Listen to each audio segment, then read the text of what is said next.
தங்கப்பிள்ளையே, உன்னுடைய இல்லத்திற்கு மிகவும் அருகில் இருக்கின்ற ஒருவன் உன் இல்லத்திற்கு வந்து ஒரு பொருளை எடுத்து சென்று விட்டான். அவனை நீ அதிகமாக நம்புகின்றாய். ஆனால் என் குழந்தையே, அவனுடைய நடவடிக்கைகள் சரியில்லை. இதை உன் அப்பன் உனக்கு தெரிவிக்கப்பட வேண்டும் என்று என் மூலமாக இதனைத்தான் தெரிந்து கொண்டு நிச்சயமாக உன்னுடைய வாழ்க்கையில் இருந்து இவரை உடனடியாக நீ வெளியே அனுப்பிவிட வேண்டும். உன் இல்லத்திலிருந்து இவர் எடுத்து சென்ற பொருளையும் பெற்றுவிட்டு, இல்லை என்றால் இது உனக்கு மட்டுமல்ல உன் குடும்பத்திற்கே பேராபத்தை விளைவித்துவிடும் என்பதை நீ புரிந்து கொள்ள வேண்டும். என் தங்க பிள்ளையே, கருப்பன் ஒரு விஷயத்தை உன்னிடத்தில் சொல்ல வருகிறேன் என்றால் நிச்சயமாக அதில் இருக்கின்ற உண்மை என்னவென்று நீ தெரிந்து கொள்ள வேண்டும்.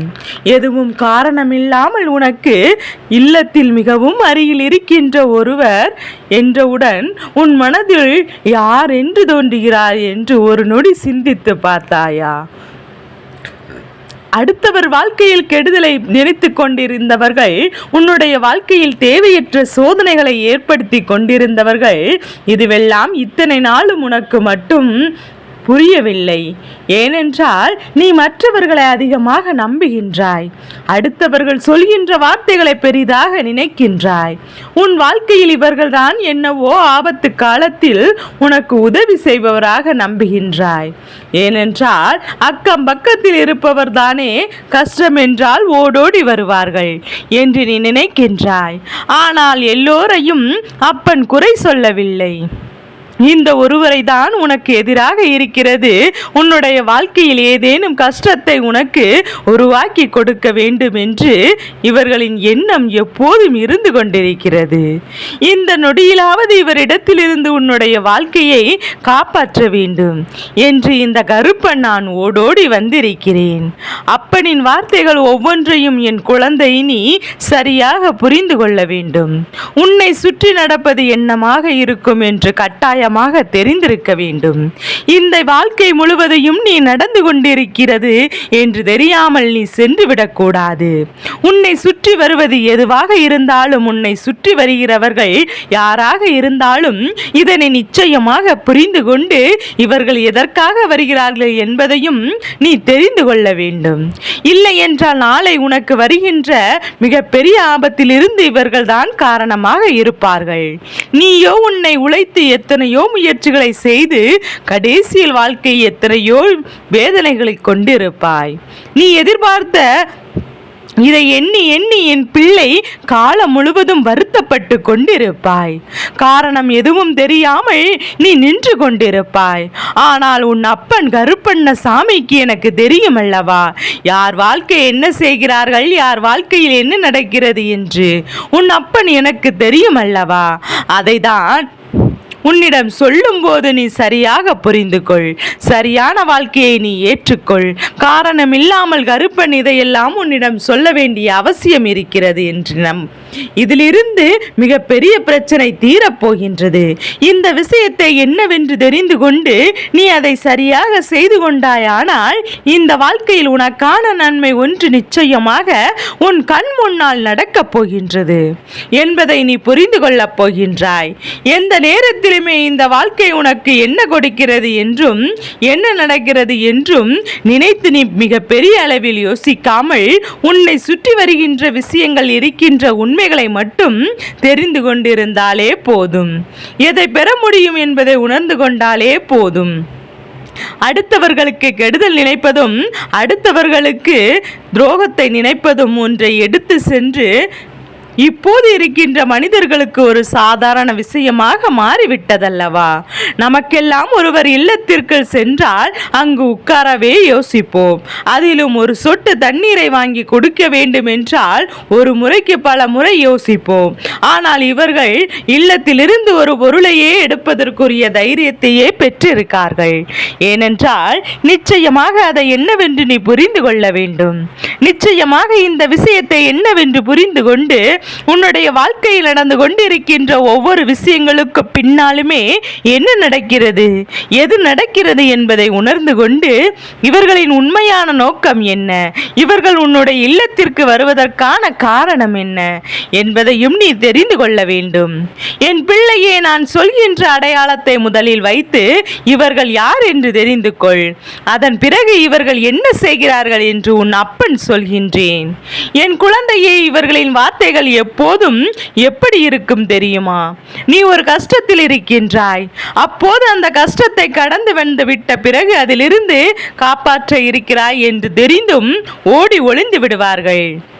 உன்னிடத்தில் வந்து உனக்கு ஆறுதல் எப்படி சொல்வார்கள் தெரியுமா? நீ என்னிடத்தில் உதவி கேட்டிருக்க கூடாதா? நான் செய்ய மாட்டானா என்று சொல்லிவிடவா போகிறேன்? உனக்கு செய்யாமல் இருந்து விடவா போகிறேன்? நீ என்னை தேடி வந்திருக்கலாமே என்று சொல்வார்கள். அதே நேரத்தில் ஒரு ஆபத்து என்று வந்தவுடன் அவர்களிடத்தில் ஓடோடி வந்து அவர்கள்தான் அன்று நம்மிடத்தில் சொன்னார்கள் அல்லவா நமக்கு உதவி செய்வதாக. அவரிடத்தில் சென்று உதவியை கேட்டால்தான் அவர்களின் சுயரூபம் என்னவென்று அப்போது உனக்கு தெரியும். கொஞ்சம் முன்னால் வந்திருக்க கூடாதா? ஐயோ, இப்போது என்னால் முடியாதே என்று சொல்லி அதை தட்டி கழிப்பார்கள். இப்படி அவர்களின் உண்மை நிலை என்னவென்று அறிந்து கொள்வதற்கு அவர்கள் யோசித்து பார்க்க வேண்டிய நேரம் இருக்கின்றது. இப்படிப்பட்ட உன்னுடைய வாழ்க்கையில் நடக்கின்ற ஒவ்வொரு விஷயங்களையும் என்னவென்று தெரிந்து கொள்ள நீ இது போன்ற பாடங்களை கற்று தேர்ந்துதான் அனுபவிக்க வேண்டியதாக இருக்கிறது. அதனால் தான் உன் அப்பன் உன்னிடத்தில் சொல்கின்றேன், இவர்கள் நேரத்திற்கு தகுந்தார் போல தம்மை மாற்றிக்கொள்வார்கள். உனக்கு உதவி செய்ய வேண்டும் என்ற ஒரு துளி அளவு கூட அவர்கள் மனதில் கிடையாது. எப்படியாவது இதனை தட்டி கழிக்க வேண்டும், எப்படியாவது இந்த விஷயத்தை நாம் இவர்களுக்கு செய்யாமல் இருந்து விட வேண்டும் என்கின்ற எண்ணம் மட்டும் அவர்களுக்குள் இருந்து கொண்டிருக்கும். ஆனாலும் அவர்கள் இருப்பார்கள் அல்லவா, அவர்களை நாம் என்ன சொல்லிவிட முடியும்? இந்த பழக்கத்தை அப்படியே வளர்த்து கொண்டிருப்பாய். ஆனால் அவர்கள் எப்போதும் நீ நல்லபடியான ஒரு உறவோடு இருந்து கொண்டிருப்பார். அவர்களின் உண்மையான குணத்தை என்னவென்று தெரிந்து கொள்ள உனக்கு நிச்சயமாக சில கால அவகாசம் தேவைப்படுகிறது. அதை நான் உனக்கு கொடுத்து கொண்டு விட்டேன். அவர்கள் யார் என்று தெரிந்து விட்டாலுமே அவர்கள் இது போன்றெல்லாம் நீ நினைத்திருக்க மாட்டாய். ஆனால் செய்து விட்டார்களே, உன் இல்லத்திலிருந்து ஒரு பொருளை எடுத்து விட்டார்களே, இவர்கள் என்ன செய்கிறார்கள் என்பதையும் உனக்கு அப்பன் சொல்கின்றேன். என் பிள்ளையே, இவர்கள் எப்போதும் உன் இல்லத்திற்கு வருவது வழக்கம் கிடையாது. ஆனால் வருவார்கள் எப்போது தெரியுமா? உன்னுடைய இல்லத்தில் சிரிப்பு சத்தம் அதிகமாக கேட்டாலோ, அல்லது அழுகை சத்தம் அதிகமாக கேட்டாலோ, அல்லது சண்டை சச்சரவுகள் அதிகமாக இருப்பதாக உணர்ந்தாலோ சற்றென்று எங்கிருந்துதான் ஓடி வருவார்களோ தெரியாது. ஓடோடி வந்து விடுவார்கள். என்ன பிரச்சனை, என்ன பிரச்சனை என்று அங்கு இருக்கின்ற பிரச்சனைகளை நிச்சயமாக கேட்டு தெரிந்து கொள்வார்கள். இது போன்று தனக்கு தேவை என்றவுடன் அவர்களின் இல்லத்தில் என்ன நடக்கிறது என்பதை பார்ப்பதற்காக வேண்டுமென்றே இவர்கள் அந்த இடத்தில் நின்று கொண்டிருப்பார்கள். அப்படி இருக்கின்ற இது போன்றவரினுடைய பழக்க வழக்கங்கள் என் பிள்ளைக்கு வாழ்க்கையில் எப்போதுமே தேவை கிடையாது. ஆனால் என்ன செய்வது? என் குழந்தை பழக்க வழக்கங்கள் என்று சொல்லி புலம்புகின்றாயே, என் குழந்தையின் பழக்க வழக்க ஆண் இல்லை என்பதற்காக இது போன்றவரிடம் வைக்கின்ற பழக்கத்தை முதலில் நிறுத்திவிடு.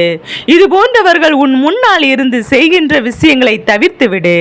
என்ன நடந்தாலும் எது நடந்தாலும் இந்த வாழ்க்கை உனக்கு கொடுக்கின்ற ஒவ்வொரு விஷயங்களையும் என்னவென்று நீ தெரிந்து கொண்டு இந்த வாழ்க்கை உனக்கு கொடுக்கின்ற உண்மைகளையும் என்னவென்று நீ தெரிந்து கொண்டு சர்வ நிச்சயமாக உன்னை சுற்றி வருகின்ற எல்லா நன்மைகளையும் பெற்றுக்கொள்ள நீ எப்போதும் தயாராக இருந்து விட்டாலே போதும்.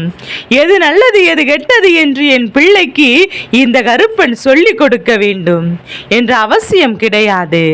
ஆனாலும் இந்த மனிதர்கள் நல்லவர்கள் போல நடிக்கும் போது அதை நீதான் நம்பி விடுகின்றாய். எவ்வளவுதான் தத்ரூபமாக உன் இல்லத்திற்கு இருந்து இதை எடுத்து சென்றிருக்கிறார்கள் தெரியுமா?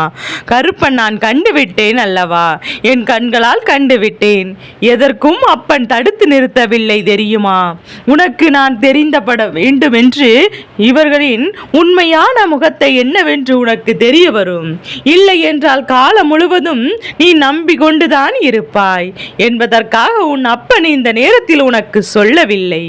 ஆனால் இப்போது நான் உனக்கு சரியாக சொல்கிறேன். இந்த நேரத்தில் உன் வாழ்க்கையில் இருக்கின்ற இந்த விஷயங்களை பற்றியும் நான் சரியாக புரிந்து கொள்கிறேன். இதனால் இவர்கள் செய்கின்ற இந்த விஷயத்திற்கு இனி ஒருபோதும் அமைதி கொடுக்கத்தான் உன் அப்பன் உன்னிடத்தில் ஓடோடி வந்திருக்கிறேன். என் பிள்ளையை இவர்கள் உன்னிடத்தில் இருந்து எடுத்த பொருள் என்ன தெரியுமா? உன் இல்லத்தில் இருந்து தெரியாமல் எடுத்த பொருள் அந்த நிம்மதி. என் குழந்தையை நிம்மதியை எடுத்து விட்டார்கள். நீ நினைக்கலாம் செய்வினை செய்வதற்கு ஏதேனும் முடியை எடுத்திருப்பார்களோ அல்லது செருப்பினை எடுத்திருப்பார்களோ, நாம் துணியை எடுத்திருப்பார்களோ என்று யோசிக்கின்றாய். இந்த நிலையில் நாம் கண்டுபிடித்து விட்டவில்லை என்றால் அடுத்தடுத்து என்ன செய்யலாம் என்று அதனால் இப்போது செய்த இந்த விஷயத்தை இப்படியே சொல்லி அவர்களை செல்ல விடாமல் தடுக்க வேண்டும் என்று உன் அப்பா நினைக்கின்றேன். நிம்மதி எடுத்திருக்கிறார்கள். அது எப்படி தெரியுமா? உன்னுடைய குடும்பத்தில் இருக்கின்றவர்கள் ஒருவருடைய மனதில் ஒரு தரவான விஷயங்களை அவர்கள் பகிர்ந்து கொண்டார்கள். அதாவது தவறான விஷயங்கள் ஒரு இடத்தில் சொல்லி சொல்லி அவர்கள் தேவையில்லாத எண்ணங்களை விதைத்து கொண்டிருக்கிறார்கள். எல்லா நேரத்திலுமே இந்த வாழ்க்கையானது நமக்கு அவ்வளவு எளிதில் நல்லதை கொடுப்பதில்லை. பல கஷ்டங்களும் பல துரோகங்களுக்கு பிறகும் நான் அதை கொடுக்கிறேன் என்றால், அப்படியானால் என் பிள்ளை இதையெல்லாம் இன்றே நீ தெரிந்து கொள்ள வேண்டும். இல்லை என்றால் இதைவிட பெரிய பெரிய சோதனைகளை எல்லாம் நீ தாங்க வேண்டிய கட்டாயம் உனக்கு வந்துவிடும். இன்று இந்த நிம்மதியை பறித்ததோடு நிறுத்தினார்கள். நாளை நிச்சயமாக ஏதாவது ஒரு பொருளை எடுத்துக்கொண்டு உனக்கு செய்வினைகள் வைப்பார்கள் என்பதையும் மறக்காதே. என் பிள்ளை இந்த நிம்மதியை இவர்கள் எப்படி எடுத்தார்கள் தெரியுமா? எல்லா விஷயங்களுக்கும் மூக்கல் நினைத்து சம்பந்தமே இல்லாத ஒருவரை பற்றி இன்னொரு இடத்தில் சொல்லி தேவையில்லாத விஷயங்களை எல்லாம் ஒருவருக்குள் ஒருவர் தெரியாது இருக்கும் போது இவர்கள் தெரிந்தது போல காட்டிக்கொண்டு அவர்களுக்குள் மனஸ்தாபத்தை என்று சொல்லி பல பிரச்சனைகளுக்கு இவர்கள் காரணமாக இருக்கிறார்கள். நீ என்ன சொல்வாய் தெரியுமா? இவர்களை நாங்களும் எங்களின் குடும்பத்தில் ஒருவராகத்தான் பார்த்தோம். ஆனால் அவர்களுக்குள் அந்த எண்ணமே ஒரு துளி அளவு கூட இல்லையே என்று என் பிள்ளை நீ வருத்தப்படுகின்றாய். என் பிள்ளையே, இவர்கள் இது போன்ற செயல்களை இப்போதல்லவா பல காலமாக செய்து கொண்டிருக்கிறார்கள். வார்த்தைகளை எல்லாம் சொன்னாலும் நீயும் நம்பி விடுகின்றாய். இப்படி நீ உண்மை என்று நினைக்க நினைக்க அவர்கள் இந்த வாழ்க்கையில் உனக்கு மேலும் மேலும் கஷ்டங்களை தான் வந்திருக்கிறதே தவிர ஒருபோதும் உனக்கு நல்லது நடக்கவில்லை என்பதை நீ புரிந்து கொள்ள வேண்டும். உன் இல்லத்திற்குள் அனுமதிப்பதோ தேவையில்லாத விஷயங்களை பகிர்ந்து கொள்வதோ என் பிள்ளை இப்போது இருக்கின்றவர்கள் எல்லாம் யாரை பற்றி பேசுகின்றோமோ அவர்களை பற்றி அவரிடத்தில் சென்று சொல்லி அங்கே களங்கத்தை உண்டு பண்ணுகிறார்கள். இதைதான் அவர்களுக்கு செய்து கொண்டிருக்கிறார்கள். உன் குடும்பத்திலேயே ஒருவருக்கொருவர் பிரச்சனைகளை மூட்டிக் கொண்டிருக்கிறார்கள். இதற்கு இனிமேலும் அனுமதி கொடுக்காமல் உன் வாழ்க்கையில் இருந்து இவர்களை விலகி வைத்து உன்னுடைய சந்தோஷத்திற்கு எப்போதும் கெடுதல் நினைக்கின்ற இவர்களை உடனடியாக வெளியே அனுப்பிவிடுவதுதான் உனக்கு நல்லது என்பதை முதலில் நீ புரிந்து கொள். இந்த வாழ்க்கையிலிருந்து எண்ணற்ற துன்பங்களையும் எண்ணற்ற கஷ்டங்களையும் உனக்கு கொடுத்துவிட்டு இப்போது ஒன்றும் தெரியாதது போல நடந்து கொண்டிருக்கின்ற இவர்களை நீ எப்படியாவது இந்த வாழ்க்கையிலிருந்து விரட்டி அடிக்கத்தான் வேண்டும். உன்னை சுற்றி என்ன நடந்தாலும் அதிலிருந்து உன் வாழ்க்கையை நிச்சயமாக மீட்டெடுக்கத்தான் வேண்டும். இவர்கள் செய்ததை சரியாக செய்து உன் வாழ்க்கையில் உனக்கு துன்பத்தை கொடுக்க முயற்சி செய்து விட்டார்கள். இதற்கு இடம் கொடுக்காமல் அவர்கள் எடுத்து சென்ற நிம்மதியை மீண்டும் திரும்ப எடுத்து விட வேண்டும். அவர்கள் நினைத்தது என்பதை நிச்சயமாக அவர்களுக்கு உணர்த்த வேண்டியது இப்போது உன்னுடைய வேலையாகும். உன்னுடைய வேலையெல்லாம் உன்னுடைய குடும்பத்திற்குள் வெற்றியை பெறுவதும் உன்னுடைய குடும்ப சூழ்நிலைகளை மீட்டெடுத்து நல்ல நிலைக்கு கொண்டு வருவதும் நான் உன்னுடைய வேலை என்பதையும் புரிந்து கொள்ள வேண்டும். இந்த கருப்பன் இதற்கு மேலும் அவர்களை உள்ளே அனுமதிக்காது. செய்யாதே. மேலும் மேலும் இதே தவறை செய்து தேவையில்லாத விஷயத்திற்காக என் குழந்தை நீ வேதனைப்பட்டு கொண்டிருக்காதே. உனக்கு நல்லது நடக்க இந்த கருப்பனின் ஆசீர்வாதம் கொண்டிருக்கின்றாய் அல்லவா? அப்படியானால் இதையெல்லாம் எண்ணாமல் இதுவும் உன் வாழ்க்கையில் கடந்து போகும் என்று சொல்லி இந்த மனிதரிடத்தில் நீ சுதாரிப்பாக இருந்து கொண்டாலே போதும். உஷாராக இரு. இந்த நேரத்தில் அதன் பிறகு ஒன்றில்லாமல் ஐயோ அம்மா போயிருச்சே என்று சொல்லி கதறி புலம்புவதில் என்ன பலனும் இல்லை என்பதை நீ புரிந்து கொள்ள வேண்டும். இந்த வாழ்க்கையில் உன்னால் ஆன அத்தனை நன்மைகளும் உனக்கானதாக நிச்சயமாக கிடைக்கும் என்பதை புரிந்து கொண்டால் போதும். இனி வருகின்ற ஒவ்வொரு நாட்களும் இனி உனக்கான நாட்கள். என் தங்க பிள்ளையே, இந்த கருப்பனின் ஆசீர்வாதங்கள் எப்போதும் என் குழந்தைக்கு முழுமையாக கிடைத்து கொண்டே இருக்கும்.